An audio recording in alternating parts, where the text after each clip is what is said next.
Mr. President and Mr. Thompson and other members of the board, I'm excited to share with you what we've been doing with regards to this equity conversation. I want to just kind of share with you a little bit about my why. As you are very aware, last summer there was a lot of things that sort of would be considered an adjutant to where are we going? What are we doing in America when it comes to equity? And so, between the summer of injustices and unrest, COVID inequities, and just various inequities, even within our schools, I felt like it was time for me to stand up and do something. And so, my response was first was what can I control? What can I impact? What can I do? So I started doing a lot of research, a lot of reading of books, and I started having conversations with Mr. Thompson, Mr. Murphy, just about where can we go and what can we do. And I also realized that I wanted to get into good trouble. I wanted to get into what's considered good trouble. If you remember Representative John Lewis, that was his kind of his hashtag. He said, "Do not get lost in a sea of despair and do not become bitter or hostile," which is easy to do when you see so many things going wrong. He said, "But be hopeful, optimistic, and never, ever be afraid to make some noise and get into good trouble, necessary trouble. We will find a way to make a way out of no way." And so I decided with my my roadie, Mr. Murphy, to get into some good trouble. And so basically, phase one was really to talk about systemic racism. I worked with my staff, and we worked with the district administrative team, and we started talking about understanding the components of systemic racism. We looked at defining what race is and what racism is.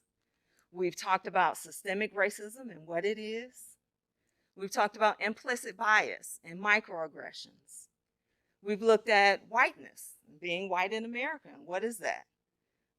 American cultural norms, and even things like white privilege. And then what is our role? Because we talked about those things. So now, what is my role? What is the role of the administrative team? What is the role of the staff at South? And so we talked about examining our personal beliefs, looking at what are we willing to be uncomfortable about, because we all know talking about race and racism is uncomfortable. We looked at talking directly about racism and being white in America. We've talked about that. We talked about accepting what role we play in systemic racism. What is my role? What role do I play? And then last but not least, determining if you're willing to do something about it. What are you willing to do? And so, just to give you an example of some of our discussions, we've talked about the difference between equity and equality. And if you take a look at this picture, in this picture, you see that each one of the students have a crate and they're trying to see the baseball game. But if you notice, that little one on the end still cannot see the game. But they have something equal. They all have an equal advantage there. This next one is, okay, well, maybe they all need something different. The first kid didn't really need anything because he was tall enough to see over the fence. The second student needed at least one crate to see over. And then the third student needed a little bit more. That is equity, because it's about giving those kids what they needed. And then this last one is, what would be really cool is if we just remove the barriers altogether. remove the fence, and make it so that the kids can see right to the game and not have anything in their way. This is just an example of some of the things we talked about and had discussions about as various teams.